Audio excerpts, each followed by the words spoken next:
दुसऱ्या दिवशी फ्रेश झाल्यानंतर आम्ही सर्व सामान गाडीत ठेवून ग्रूमच्या घरी जायला निघालो. तिथे पोहोचल्यानंतर ग्रूमची आंघोळ करण्यासाठी पाणी घ्यायला गेलो. मंडपातली रिच्युअल झाल्यावर ग्रूमला हळद लावण्याचा कार्यक्रम सुरू झाला.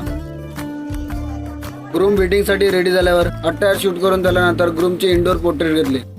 लग्न आधीचे रिच्युअल झाल्यानंतर वेडिंग लोकेशनवर म्हणजे राईट साईडला जायला निघालो.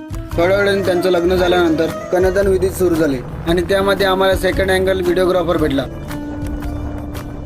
कन्यादान झाल्यानंतर पासिंग गेम सुरू झाला.